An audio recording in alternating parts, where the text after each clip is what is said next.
This is All India Radio, the news read by Tanvi Taneja.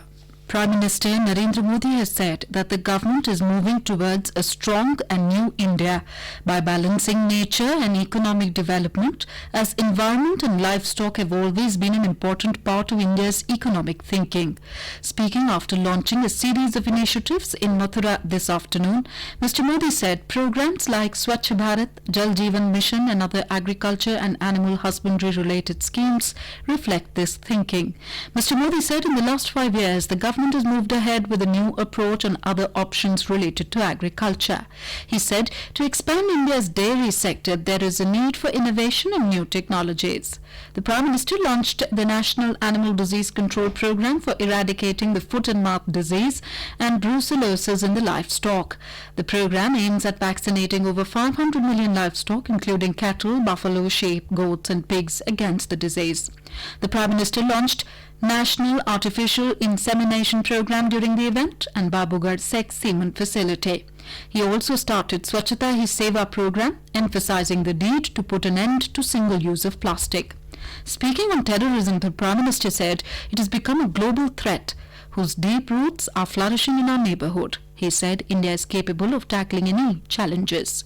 Mr. Modi said terrorism today is a global problem and it has become an ideology which is not bound by national boundaries. In Jammu and Kashmir, a Lashkar-e-Taiba elite terrorist involved in a recent attack on a fruits merchant's home in Sopore was gunned down by security forces. Police said security forces raided Noorbagh area of Sopore this morning on the basis of specific input about the presence of Asif Makbul Bhatt, who was involved in the Friday attack. He was killed in a brief encounter in Sopore in the valley's Baramulla district. 2 police personnel were injured in a grenade blast at the encounter site and are out of danger. Jammu and Kashmir Director General of Police Dilbagh Singh told reporters in Srinagar that Asif was challenged to stop, but he didn't and threw a grenade at police parties. He said Bhatt had created terror in Sopore. Bhatt was also responsible for shooting at a migrant labourer, Shafi Alam, in Sopore. In-camera proceedings to record the statement of Unnao rape survivor began at All India Institute of Medical Science, AIIMS, in New Delhi today.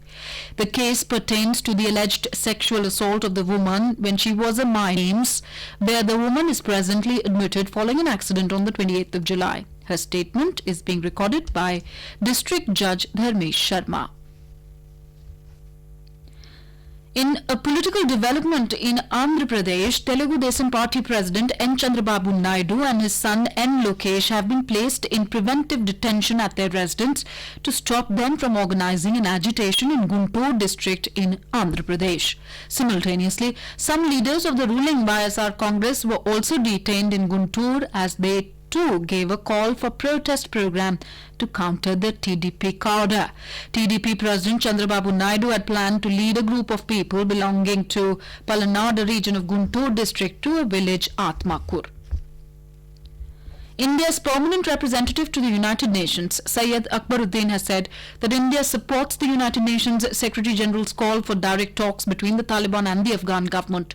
Mr. Akbaruddin was speaking during the quarterly debate on the United Nations assistance mission in Afghanistan at the UN Security Council. Mr. Akbaruddin said it is the Afghan people who will implement and bear the consequences of any agreements arrived at.